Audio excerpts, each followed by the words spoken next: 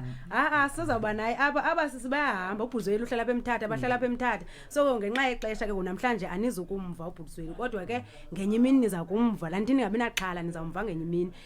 Kweli xesha na ke lincinci ndizawucela okanye Bhuzweli ndiyacela Bhuzweli ke ukuba uveni wakusemthandazweni ke sicela usivalele ngomthandazo ngoba mhlawumbe banento erhala ukuba abasisi kuthe kwathina abasisi bodwa lo bhuti udabe phi nabethuna abasisi aba bathetha kodwa ke khona utata osikhuleyo uthe ufuna imbokodo so ke zandivuka utata kuthiwa imbokodo umuntu ongitata uthe ufuna imbokodo apha kwesi studio so ke sizayimela ke ngobana ukhona umuntu osikhuthazileyo ukubana masiyimele so sizibheka phambili uBhuzweli kenza amcela ba asivalele ngomthandazo kule mizuzu yethu imbalwa sizokuhlukana. Amen. Okay masithandaze emakhaya bawo siyabulela ngoba uvezisela ithuba loba siphinde siyivenyaniso namhlanje ithethe inkululeko ukuthi kuba ilizwi lakho liphilile lisebenza libukhali ngaphezulu kwekele libukhali inhlangothi imbini Father uzenze zacaca namhlanje izinto zaba simple enough ukuze zi-understandwe nangaba banenhliziyo ezizabantwana bawo siyabulela once again egameni lika Yesu Kristu inkosi kuba nkosi namhlanje usivule ingqondo ngokubhekisela kwicebo lakho ukuze nkosi sihlangulekwe nakwi-unhealthy appetites ezikhokhelela esihokweni kuba Lord sibhekene nexesha elinzima nako ukulukuhla kwesono kuzo zonke inkalo nako konke ukulahlekisa konke indawo siyabulela nkosi kuba uvelisa lamathuba uba luthi lusanda kanjalo ulahlekiso kodwa nokuvakaliswa kwenyaniso kuhande nako ilizwi lakho livakaliswa esiphelweni sehlabathi ukuze bahlangulwe nkosi aba ubamisele babasindiswe kwangenxa engaphambili siyabulela kuba ilizwi lakho njengoko uthe ngalo liyakuba nempumelelo kwinto yonke oluthumele kuyo lifikile nkosi ezinhliziyweni zabo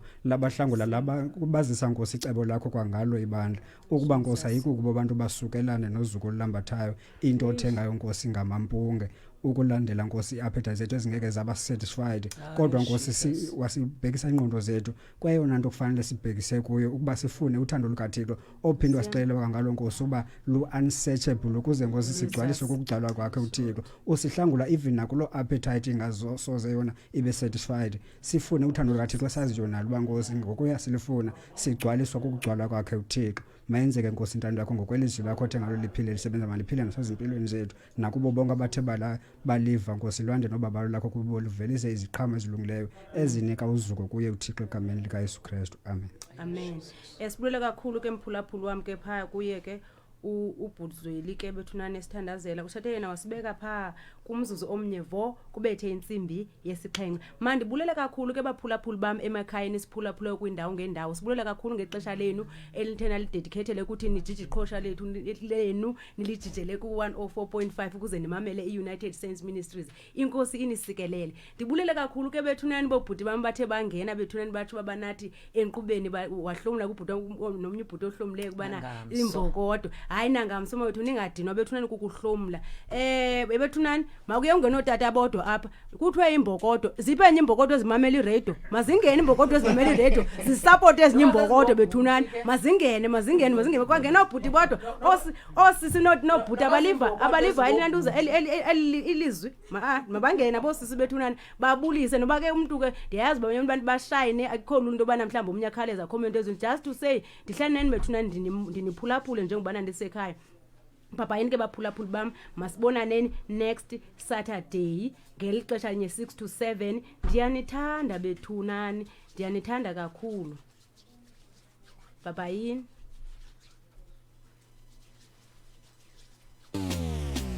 All right, you are listening The Moment of Truth with United Saints Ministries on Ingwan.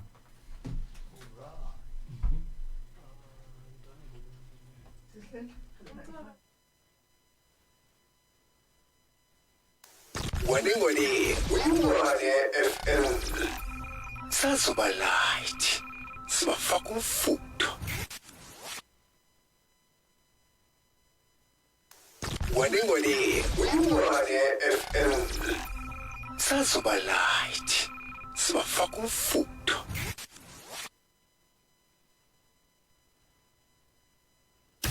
Ingwane FM, iziko lam, iziko lakho. Ngobo. Fumana iziko lam, iziko lakho. 104.5. Leyo, Ingwane FM.